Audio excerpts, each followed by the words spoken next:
Masih dari rapat paripurna DPRD Lampung Selatan, fraksi Partai Keadilan Sejahtera atau PKS Imam Rohadi mengatakan bahwa penyusunan KUA PPAS APBD tahun anggaran 2027 telah melalui rangkaian koreksi dan penyempurnaan antara Badan Anggaran bersama tim anggaran pemerintah daerah sesuai dengan ketentuan perundang-undangan yang berlaku, serta mempertimbangkan kondisi, kebutuhan, dan kemampuan keuangan daerah. Masih dari rapat paripurna DPRD Lampung Selatan, fraksi Partai Keadilan Sejahtera atau PKS Imam Rohadi mengatakan bahwa penyusunan KUA PPAS APBD tahun anggaran 2027 telah melalui rangkaian koreksi dan penyempurnaan antara Badan Anggaran bersama tim anggaran pemerintah daerah sesuai dengan ketentuan perundang-undangan yang berlaku, serta mempertimbangkan kondisi kebutuhan dan kemampuan keuangan daerah.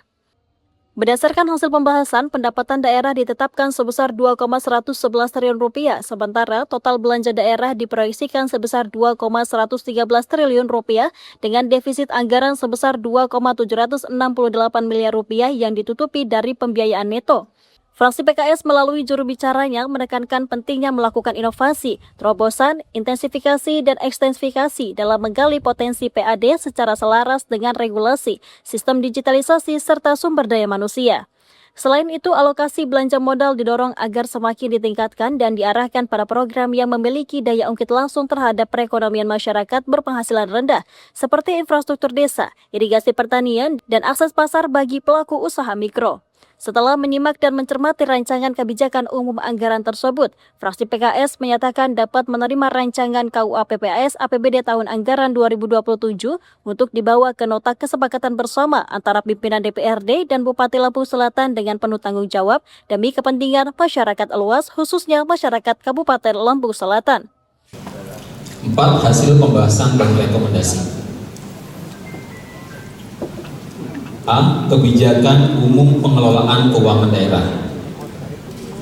Ini poinnya, pengelolaan pendapatan daerah di tahun anggaran 2025 secara umum telah tercapai mendekati target yang telah ditetapkan. Maka DPRD memberikan catatan, saran, masukan agar ke depan tetap ditingkatkan dengan sungguh-sungguh menggali dan mengoptimalkan sumber-sumber PAD, melakukan inovasi dan langkah-langkah strategis penggalian sumber-sumber PAD yang ada di Kabupaten Lampung Selatan.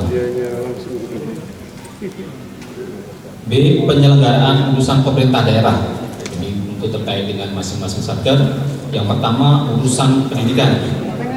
Ini di urusan pendidikan ada PLT Landas Pendidikan, nanti Pak Saifullah di camat yang terbang tinggi jadi PLT. Insyaallah ada deh. Kelihatan sini. Nah, ini yang direkomendasikan ada 4 poin, namun secara ringkas kami sampaikan bahwa perlu pemerataan dalam menentukan skala prioritas pembangunan sekolah. Nah, ini tentu menjadi poin yang penting karena seringkali banyak hal yang menjadi perdebatan antara sekolah A, B, C, D, dan E. Yang sekolah A sepertinya lebih layak tapi mendapatkan renovasi, sekolah C dan lain sebagainya.